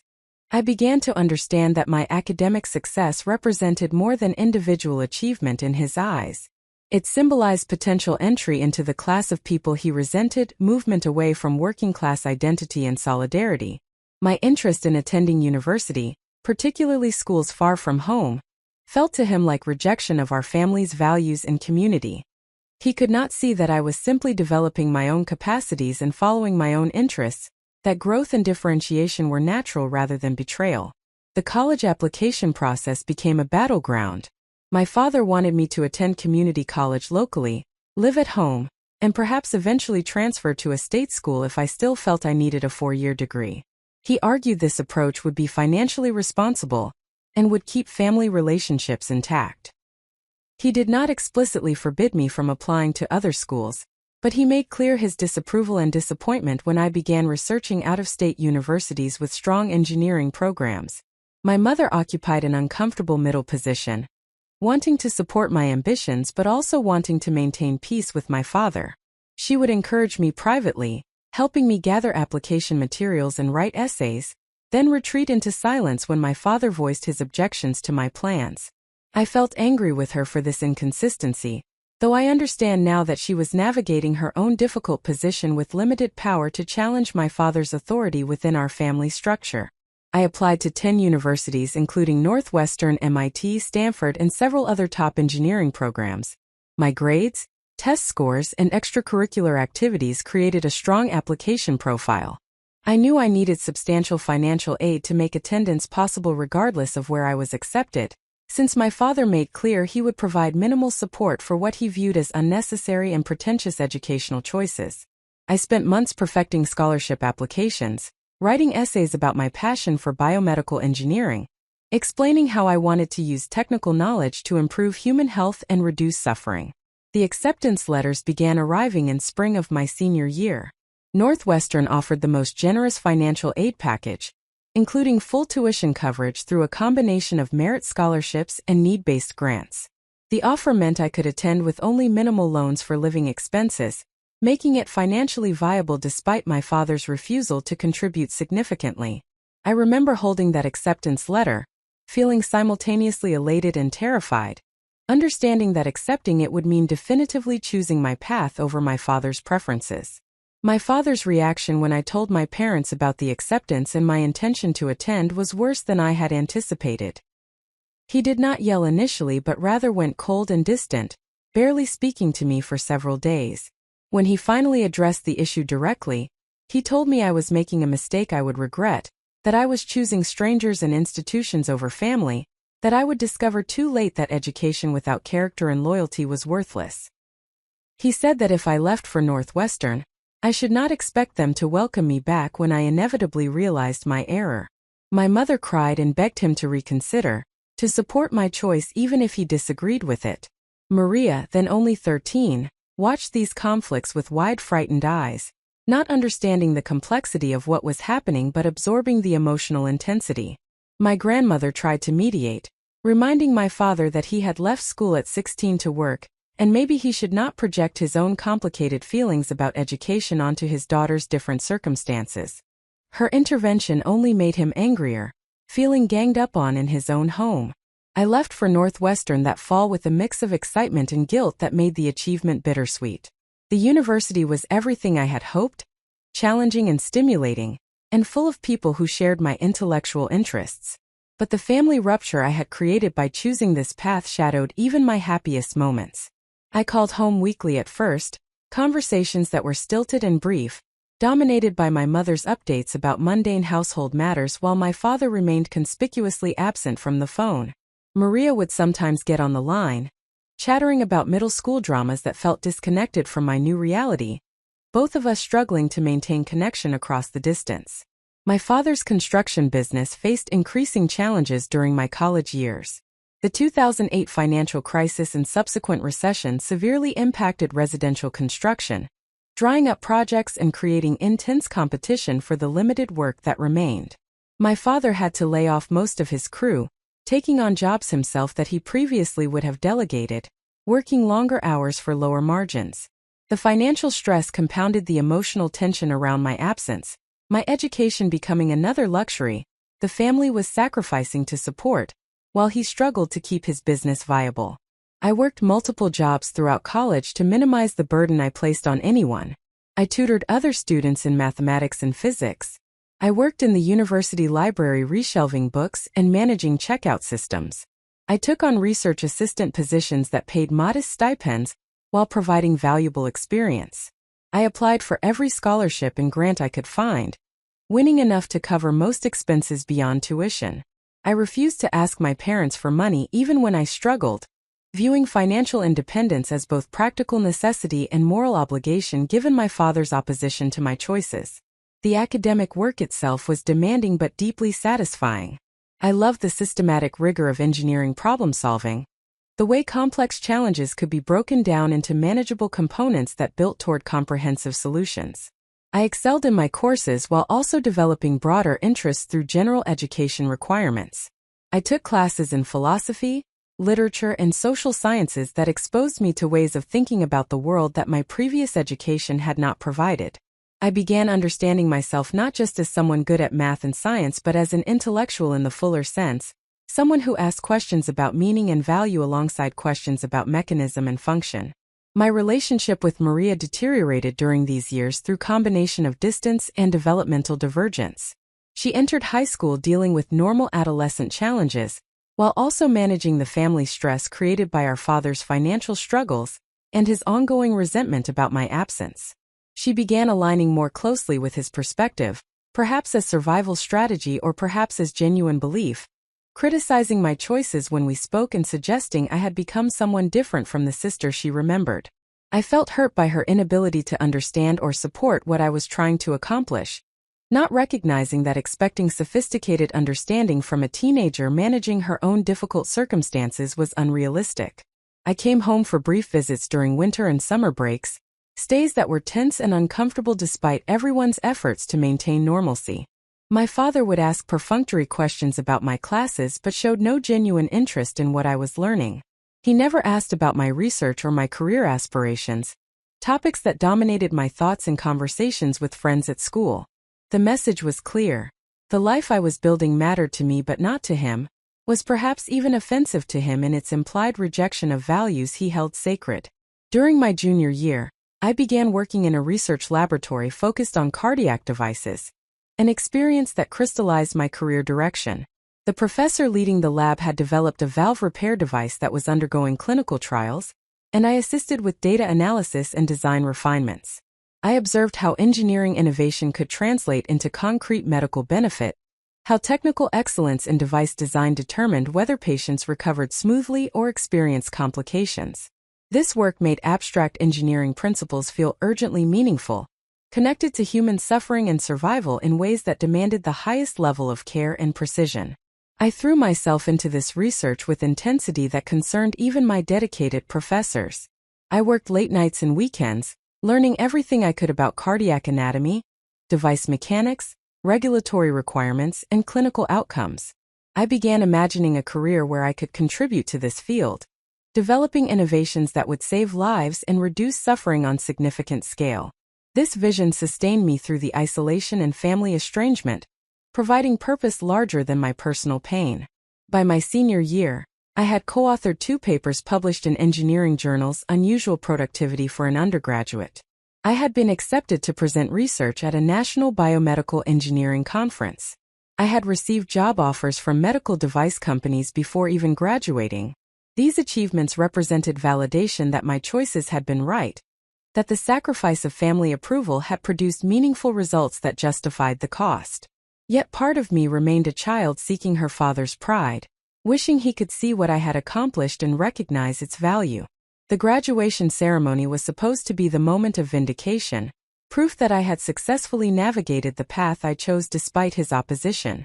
I had invited my family genuinely hoping they would attend, would witness my achievement, would perhaps finally understand and respect what I had been working toward. I imagined my father seeing me receive honors, hearing the announcements of my accomplishments, maybe feeling proud despite his previous reservations. I thought that concrete evidence of success might bridge the gap his rigidity had created. Instead, his public humiliation at that ceremony destroyed even the fragile hope I had been harboring. His shouted condemnation in front of hundreds of people crystallized everything I had been avoiding acknowledging, that he viewed my success not with pride but with contempt, that my achievements represented failure in his eyes, that no amount of accomplishment would ever earn the acceptance I sought. The revelation was devastating precisely because it was so definitive, eliminating ambiguity, and forcing me to confront reality I had been denying through 4 years of effort and hope. Maria's descriptions of his subsequent therapy and growth create complicated feelings as I review this history. Part of me feels angry that he could not have done this internal work before driving me away, that my pain was apparently necessary catalyst for his evolution. Another part recognizes that people often cannot see their own patterns until those patterns cost them something they cannot afford to lose. His willingness to examine himself and change represents significant courage regardless of the timing, even if that courage came too late to prevent the damage to our relationship. I realize now, processing these memories in the safety of my Seattle apartment 5 years after the events, that my father and I were locked in a tragic dynamic neither fully understood.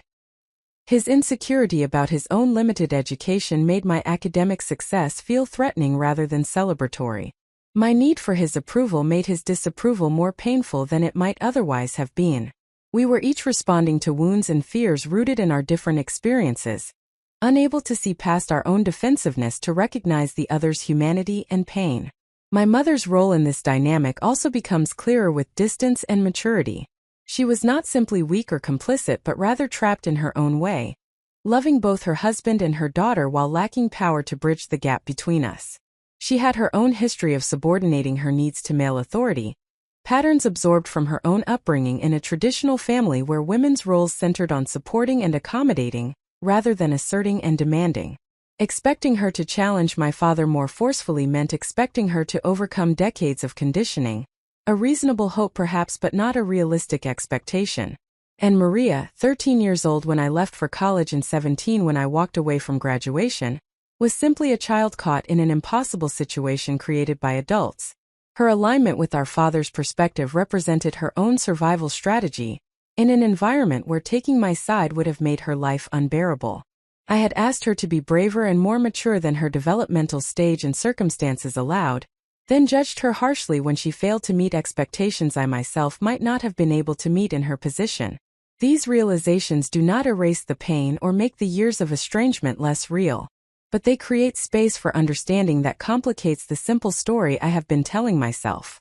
The narrative where I was entirely right and they were entirely wrong, where I was victim and they were villains, where separation was necessary and permanent reconnection impossible begins to feel inadequate. The actual story is more complex, containing more ambiguity and shared responsibility than the protective version I constructed to justify my choices and manage my grief. I think about the person I have become through this process of separation and independent development. The drive that propelled me to professional achievement at a young age was fueled at least partially by need to prove something, to demonstrate worth that I could not secure through family acceptance. The isolation I maintained in my personal life reflected fear of vulnerability and rejection that originated in family dynamics, where love felt conditional on conformity. The walls I built around my emotional life were constructed from materials my family provided, even as I used those walls to protect myself from further family harm. Understanding this does not mean I made wrong choices by leaving. Creating distance was necessary for my survival and development, allowing me to become someone whose sense of worth did not depend entirely on my father's approval. But it does mean that the person I became through that separation carries marks of the wound even as I built a successful life around it. My professional achievements are real and valuable, but they exist alongside emotional limitations that have cost me opportunities for connection and intimacy I might otherwise have experienced. The question Maria's wedding invitation raises is whether enough time has passed and enough growth has occurred, both in my family and in myself, to attempt a different kind of relationship. Not a return to the family dynamics that existed before, which were unhealthy for everyone involved, but something new constructed on a foundation of mutual respect and recognition of past harm. This possibility feels both terrifying and compelling, requiring vulnerability I have spent 5 years learning to avoid, while also offering potential healing I have not allowed myself to imagine. I get out of bed and walk to my desk, pulling out the box where I keep Abuela Rosa's letters. I read through them slowly, noticing details I missed during previous readings when my hurt and anger made truly seeing difficult. She never took sides or assigned blame, but she also never minimized what happened or suggested I should simply forgive and forget. Instead, she bore witness to the pain all around her while maintaining love for everyone involved, modeling a capacity for holding complexity that I have struggled to access. Her most recent letter, written 6 months ago, contains a paragraph that lands differently now than when I first read it. Healing does not require forgetting or pretending wounds do not exist. It means learning to carry scars without letting them define your entire life. Your grandfather, God rest his soul, once told me that the strongest steel is forged through intense heat and then carefully cooled. Maybe hearts work the same way. The fire breaks us, but what we become afterward can be stronger than what existed before, if we allow ourselves the time and grace to heal properly. I place the letters back in the drawer carefully, each one a thread connecting me to family even through the years of silence. Tomorrow I will return to work, to the cardiac device project that gives my life structure and purpose. But tonight, I allow myself to sit with the full complexity of my history, holding both the pain of what was lost and the possibility of what might still be built from the remains. The story of who I am is more complicated than I wanted it to be, containing both damage and resilience, both wound and growth, both ending and potential beginning. The week following my conversation with Maria, I find myself thinking constantly about my father in ways I have actively avoided for 5 years. Maria's descriptions of his therapy sessions and subsequent changes have created an obligation to see him as something more than the one-dimensional figure I preserved in memory. Understanding him more completely feels both necessary and deeply uncomfortable, requiring me to examine perspectives I had dismissed as irrelevant to my own justified anger. Miguel Vasquez was born in 1967 in a working-class neighborhood of Los Angeles, the oldest of 4 children raised by a single mother after his father abandoned the family when Miguel was 8 years old. His mother, my grandmother on his side, whom I barely knew before she passed away when I was young, worked as a seamstress in garment factories, bringing home piecework to complete during evenings and weekends to supplement her factory wages. The apartment where they lived was small and shabby, crowded with children and perpetually filled with the sound of her sewing machine running late into the night. My father learned early that education was a luxury their family could not afford to prioritize. He attended overcrowded public schools where teachers struggled to manage too many students with too few resources. He was not a particularly strong student, finding the abstract concepts and rote memorization required for academic success difficult and unrewarding. What he did possess was physical capability and practical intelligence, an intuitive understanding of how objects fit together and how mechanical systems functioned. He could fix broken appliances by examining their components, could build functional structures from discarded materials, could solve concrete problems through hands-on experimentation. By the time he reached high school, the gap between his practical abilities and his academic performance had become a source of shame. Teachers praised students who excelled at tests and essays while barely noticing those whose intelligence manifested in different ways. My father began to internalize a message that would shape his entire worldview, that society valued certain kinds of intelligence while dismissing others, that people who worked with their hands were seen as less important than those who worked with abstract ideas, that his own considerable capabilities meant nothing in context that measured worth through academic metrics. When his mother's health began failing during his sophomore year of high school, the family's already precarious financial situation became critical. His younger siblings were 12, 10, and 7, still requiring supervision and support that his mother could barely provide while working full-time and managing her deteriorating condition. My father made the decision, with a mixture of necessity and relief, to leave school and find full-time employment. Construction work offered immediate income without requiring credentials he did not possess, and the physical demands suited his capabilities and temperament.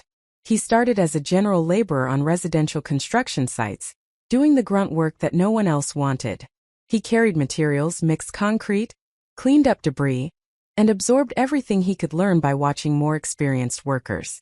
He discovered that he loved the tangible nature of construction, the way buildings took shape through systematic application of skill and effort. Unlike school, where his performance was always inadequate, construction sites revealed his competence. He could work longer and harder than most men twice his age. He learned techniques quickly and applied them reliably. He solved problems on the spot when unexpected issues arose.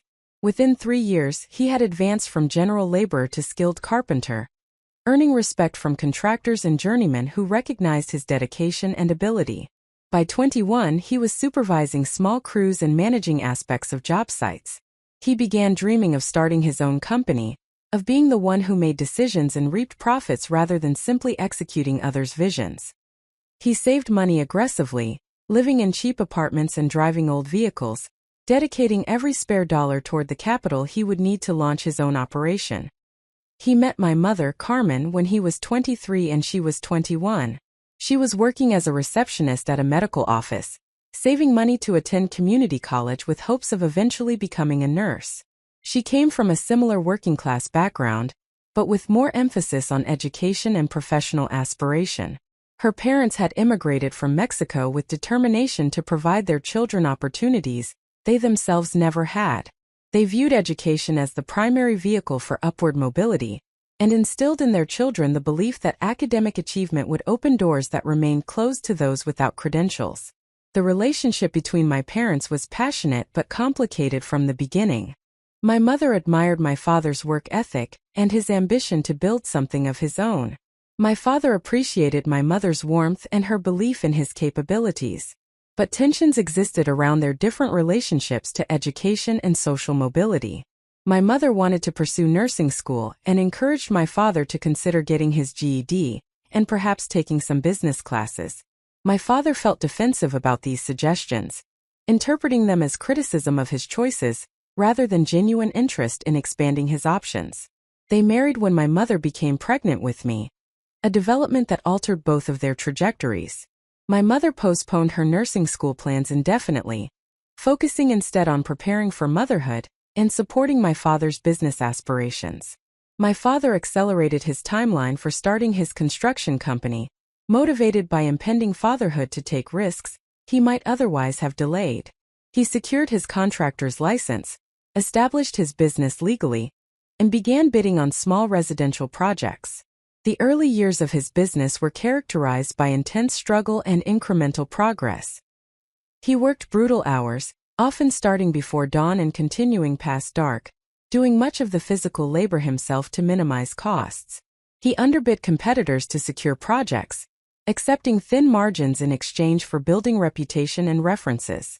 He dealt with difficult clients, unreliable subcontractors, unexpected material costs, and the countless complications that arise when creating complex structures in real-world conditions. Many nights he came home exhausted and discouraged, questioning whether business ownership was worth the stress and uncertainty. But slowly, persistently, the business grew. His obsessive attention to quality and his reliability in completing projects on time and within budget generated word-of-mouth referrals. He began commanding better rates as his reputation spread. He hired a small crew of skilled workers who shared his standards and work ethic.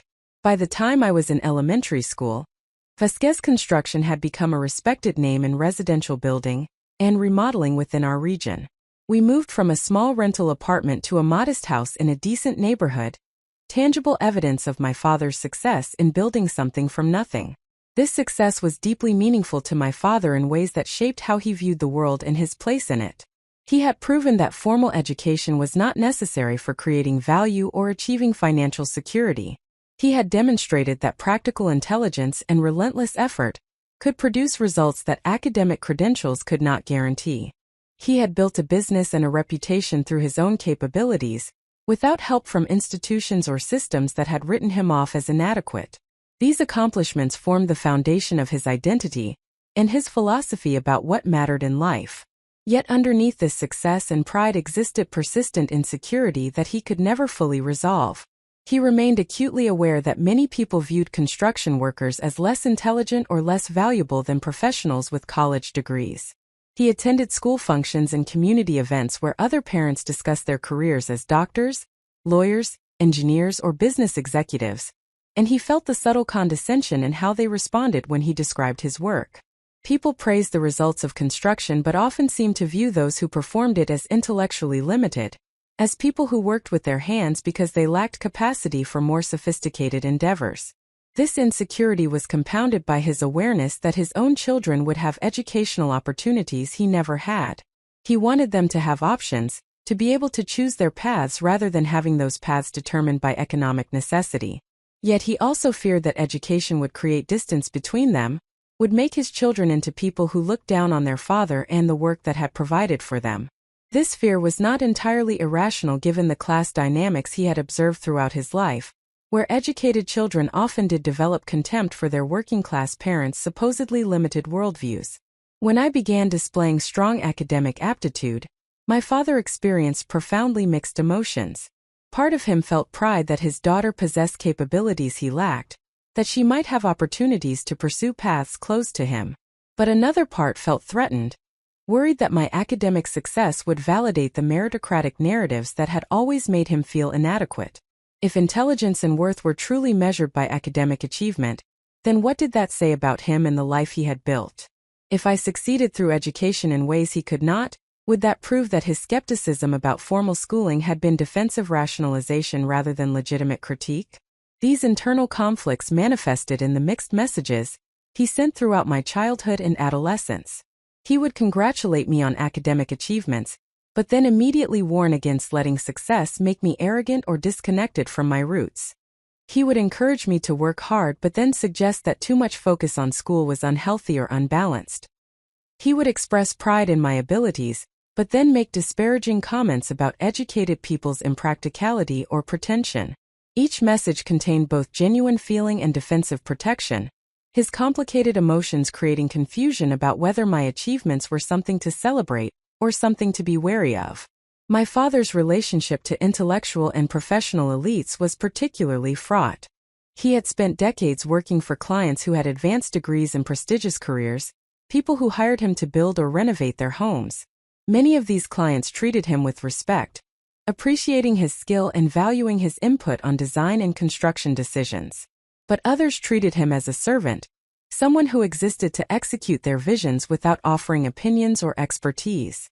He experienced contractors and designers dismissing his concerns about structural feasibility or proposing changes that violated basic building principles, then acting surprised when problems emerged that he had predicted.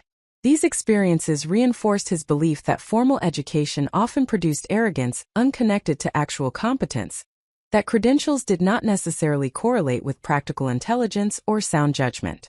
He collected stories of architects who designed beautiful buildings that were nightmares to construct, of engineers whose elegant plans ignored real-world constraints, of wealthy homeowners whose renovation ideas revealed profound ignorance about how buildings actually worked. These stories became evidence in an ongoing internal argument about the relative value of formal education versus practical experience. When I expressed interest in becoming an engineer, my father experienced this as particularly threatening. Engineers were among the professionals he had most complicated relationships with, people whose theoretical knowledge sometimes clashed with his practical understanding. He worried that I would become someone who designed solutions on paper without understanding the messy realities of implementation, someone who viewed people like him as simply manual laborers executing intellectual work performed by others. He feared losing his daughter to a professional class that had always made him feel inferior, and this fear made him unable to celebrate or support my ambitions. His behavior during my college application process reflected these deep-rooted insecurities, more than any rational assessment of what was best for me. When he argued that I should stay local and attend community college, he was not primarily concerned about finances or family closeness, though he used these justifications because they sounded more legitimate than the real fear driving him. He was terrified that I would go away to a prestigious university, would be shaped by that environment and those relationships, and would return as someone who viewed her father with the same subtle contempt he had experienced from so many educated professionals throughout his life. The more I pushed toward elite universities and engineering programs, the more threatened he felt. My acceptance to Northwestern represented everything he feared most: geographic distance that would weaken family bonds, immersion in an environment dominated by exactly the kind of people who had always made him feel less than, and preparation for a career where I would eventually occupy the professional role he had spent his life resenting. His inability to express these fears directly, his lack of emotional vocabulary to articulate complicated feelings without converting them into anger, meant that his opposition to my choices came out as harsh judgments and controlling demands that pushed me further away. Throughout my college years, while I was building my academic and professional capabilities, my father was struggling with business challenges that compounded his emotional difficulties. The 2008 financial crisis devastated residential construction, eliminating most of his project pipeline and forcing him to lay off workers he had employed for years. He took whatever work he could find, often at rates barely covering his costs, determined to keep his business alive through the recession. The financial stress created enormous pressure in his marriage and his relationship with Maria, who was navigating adolescence during this period of family instability. Maria has described how the stress changed him during those years, making him more rigid and controlling as he struggled with circumstances beyond his control. The construction business had always been his domain of competence and authority, the area where his lack of formal education was irrelevant, because results spoke for themselves. When that domain became unstable and uncertain, he had fewer resources to maintain his sense of worth and capability. My absence and success became convenient targets for the anger and fear he felt about his own circumstances, proof in his mind that the world was moving in directions that devalued everything he had built his identity around. The graduation incident that severed our relationship occurred at the intersection of all these long-developing tensions. He attended the ceremony already angry about my choice to accept a job in Boston rather than returning to California, viewing this as further evidence that education had stolen me from the family. He sat through hours of academic celebration feeling alienated and resentful, surrounded by people congratulating their children for achievements he could not fully appreciate or understand. When my name was called with honors and distinctions, he viewed as meaningless credentialism.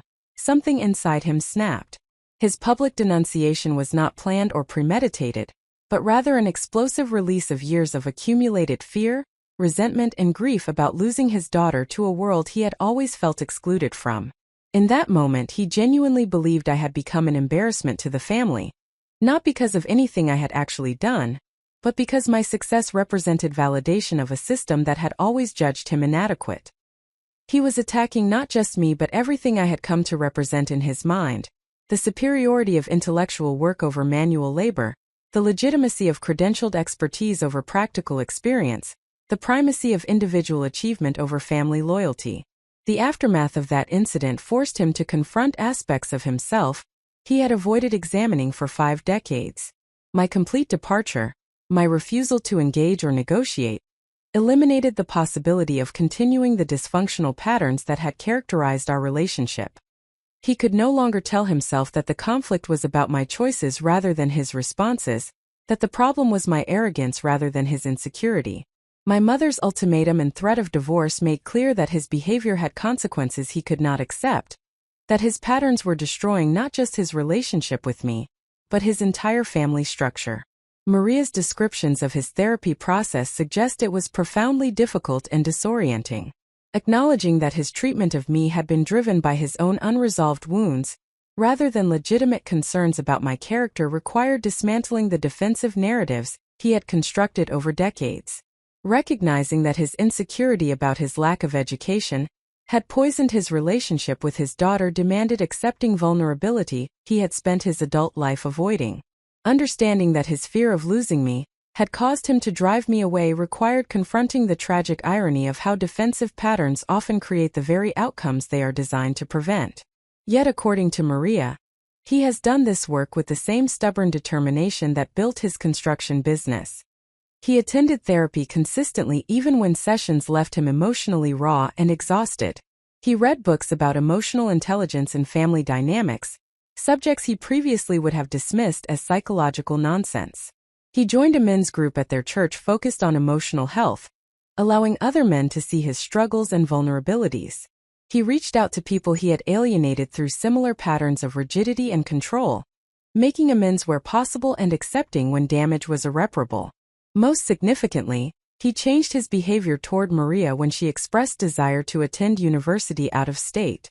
Rather than repeating the controlling opposition he had shown toward my choices, he supported her decision despite his fear of losing another daughter. He recognized that his attempt to prevent loss through control had only guaranteed loss, and he chose differently when given a second chance. This capacity for learning from catastrophic failure and modifying deeply ingrained patterns demonstrates a form of courage that may be more difficult than the initial courage required to build a business from nothing. Understanding my father as a complete person rather than simply as the source of my wounds does not erase the harm he caused or obligate me to reconcile. His growth and change are meaningful but do not undo years of invalidation, and the devastating public humiliation that forced me to choose between my well-being and my family. Yet this fuller understanding does create space for recognizing that he was not simply a villain, but rather a wounded person whose unresolved pain created wounds in those he loved. He acted from fear more than malice, from insecurity more than genuine contempt, from defensive self-protection more than actual superiority. The question his transformation raises is whether people can change enough that relationships destroyed by their previous patterns might be rebuilt on new foundations. Whether the man who has spent 3 years in therapy examining his insecurity and rigidity is sufficiently different from the man who shouted at my graduation that engagement might be possible without sacrificing my own well-being. Whether understanding the sources of harm makes the harm itself more forgivable or simply more explicable.